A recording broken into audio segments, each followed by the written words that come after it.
Hello everybody, my name's Anne Price and I'm very excited to be with you all today to share a little bit about how HAE UK started 10 years ago and to celebrate with you. Laura and Rachel have asked me and Hilary Longhurst and Henrik Boyson from HAE International if we'll all share what we remember from 10 years ago. There were many things that led up to HAE UK starting 10 years ago. And in fact, we need to look back on perhaps 10, 20 years beforehand. There were lots of factors that all came together to make us aware we needed a patient organisation. The very first thing and the most important is probably how we all gradually began to hear each other's stories. We gradually managed to meet up and we discovered that we weren't the only ones in the world that had this very peculiar condition that nobody understood and nobody could give us a treatment for. So the most important factor is all our own personal stories and how we came to realise that we needed help in getting a diagnosis and getting treatment. And the next very important thing that happened was that doctors and nurses were becoming more aware of HAE and doing research into HAE. So we had amazing doctors both here in the UK and throughout the world, and they were doing research and they were networking together, and so they were beginning to understand a little bit more about our condition. Then also there was the pharmaceutical companies who were beginning to develop treatments for us, which was absolutely great. Now through this time, lots of different countries in Europe and in the USA were deciding that they needed a patient support organisation. And all these patient support organisations were talking to each other and learning from each other. So that was another really important thing. And probably the last very important thing was HAE International was set up, and HAE International helped all the national organisations to get started and to work together to promote the interests of HAE patients. So those are all backstories before we even came to forming HAE UK. So perhaps I can share a little bit of my own family history. My HAE goes back in my family at least 3 generations and probably more. Here's a picture of my grandfather and grandmother with the first of their 4 children. Grandad George had HAE and had suffered all his life.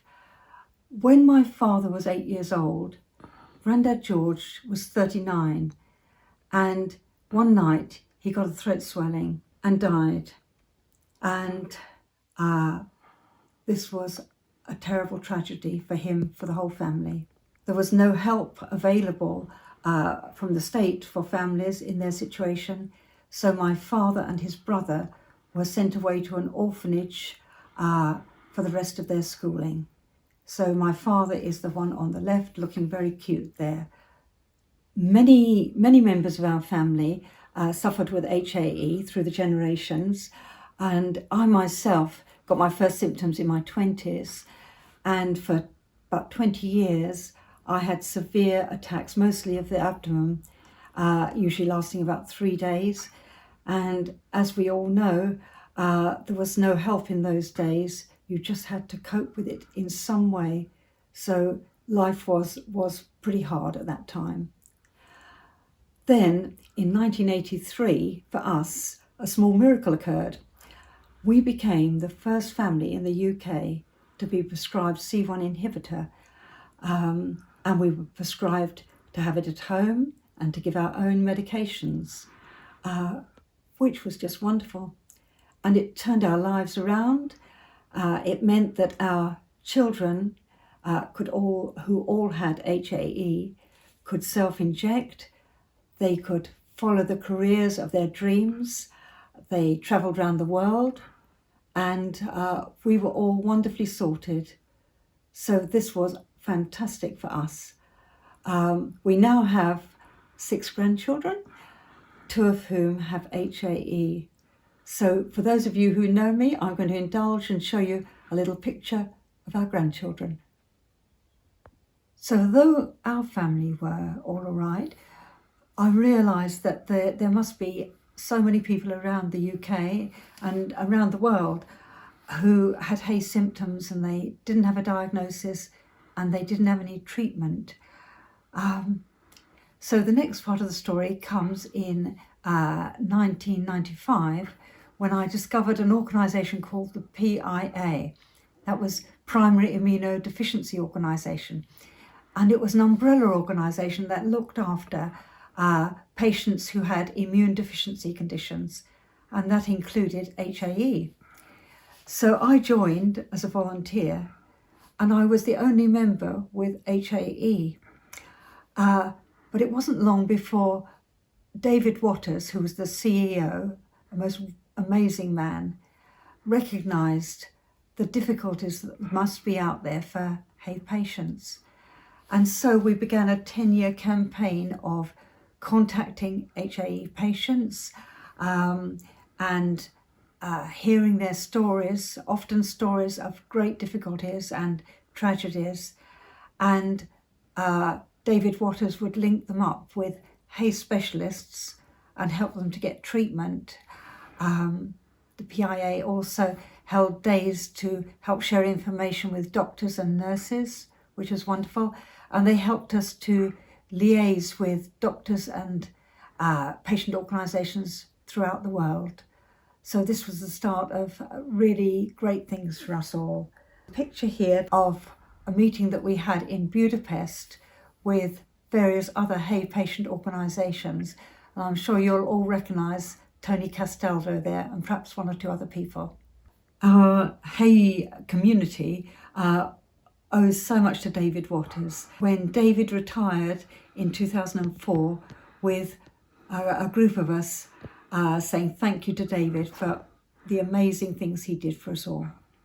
Hello, my name's Hilary Longhurst and I was a junior doctor training in immunology at Barts when I first met Anne Price. We didn't have many patients with hereditary angioedema and we didn't know much about hereditary angioedema. At that time, some of the medical textbooks said that C1 inhibitor couldn't treat abdominal attacks. We found it quite hard to get hold of C1 inhibitor anyway, and very hard to persuade other hospitals and emergency rooms to stock it. So when Anne came to meet us and told us that not only she but her 3 children were all self-injecting intravenously with C1 inhibitor, this was very interesting to us. Anne had quite a reasonable request. She wanted to live a normal, healthy life like everyone else. And in fact, with her intravenous C1 inhibitor, she was living as near as anyone with HAE could to a normal, healthy life at that time. But Anne wanted everyone with HAE to have that quality of life. So she asked us if we'd take a special interest in hereditary angioedema. She promised me that it would be easy. So my boss at that time, Dr. Matthew Helbert, turned to me and volunteered me. And in fact, it's been one of the professional highlights of my life to be involved in hereditary angioedema and to see the huge progress we've made in both getting new treatments and getting those treatments to the people who need them. So within a few months of meeting Anne, she'd introduced me to Professor Conrad Bork and Professor Marco Ciccardi, 2 of the great hereditary angioedema physicians working in Mainz, Germany and Milan. She had introduced me to many other hereditary angioedema patients, and she had persuaded me that we should be training people to give their own C1 inhibitor, and more than that, we should convince everyone else to do it as well. So within a few years, she had got together with Mark Gompels, another doctor who came from Bristol, and we'd written the UK consensus document. At about the same time, the Canadians had also written a consensus document suggesting that everyone should have the right to their own treatments and also that some patients should be encouraged to self-administer treatments.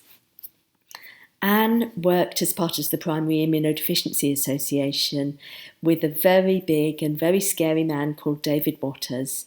Anne was the nice man. She was incredibly polite and quite retiring, but of course impossible to resist.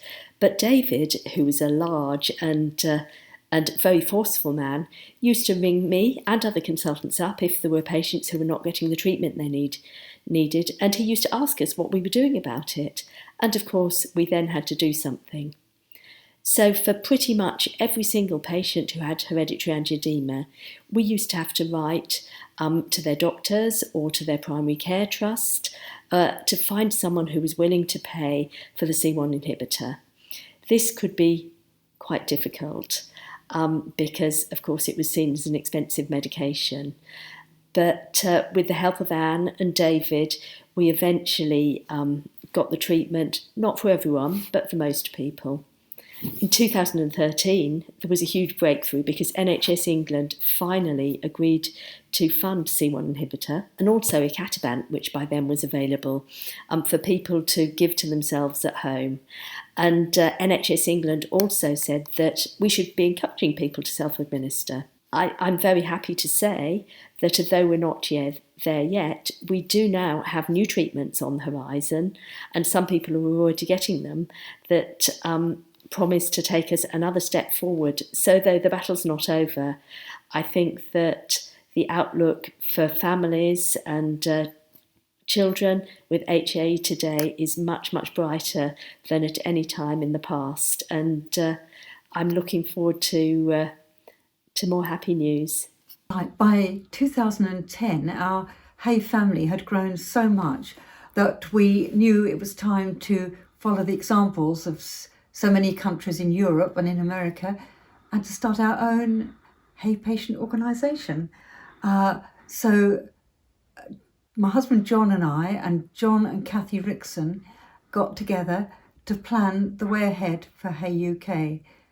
And this is where Henrik and HAE International came in to help us so much to get started. Hi to all our HAE UK friends. My name is Henrik Ballyboysen and I'm the Executive Vice President and Chief Operating Officer of HAE International. Also from me, a heartfelt congratulations on the 10th anniversary of HAE UK. How time flies, it's amazing. To me, it still seems like yesterday when I had the great pleasure of working with Anne and John Price and also with Kathy and John Rickson on the inception of HAE UK. Back then, the time was definitely right to have a dedicated HAE patient organization also in the UK. HAEI was happy to assist the 4 highly motivated and skilled patients and caregivers that I just mentioned. This is what we do to help our global community of currently 92 member organizations. Passion, motivation, and dedication really is key. Not only amongst the patients and caregivers, but certainly also the HAE expert physicians. Back in the early days, we had this passion and dedication from physicians like Hilary Longhurst and Mark Gumbels, just to mention a couple. And of course also from the specialist nurses. Since then, many more great physicians have joined the UK HAE community. 10 years ago in London, at the very first HAE UK meeting, I also had the pleasure of meeting Rachel Annals. Rachel was talked into helping HAE UK for a short period of time. Now, I don't know your definition of short, but I am delighted to see that Rachel still serves the HAE UK, today as the Executive Officer. And as you know, Rachel also serves on the Board of Directors of HAE International, and we are extremely happy for having her on board. Hard work and dedication over the years from the 4 founders and later from the entire executive team and of course the trustees has brought HAE UK to where you guys are today. And there's a lot you can be proud of. 10 years down the road, with many great memories from patient days and other gatherings, we look back and can easily see the great achievements on improving quality of life for patients and their families living in the UK. It's been truly amazing to observe. Looking forward, we hope for many more pleasant meetings face to face with our UK friends, once the pandemic, hopefully very soon, disappears. Thanks again to Anne and John Price and to Kathy and John Rickson for starting this adventure in the UK.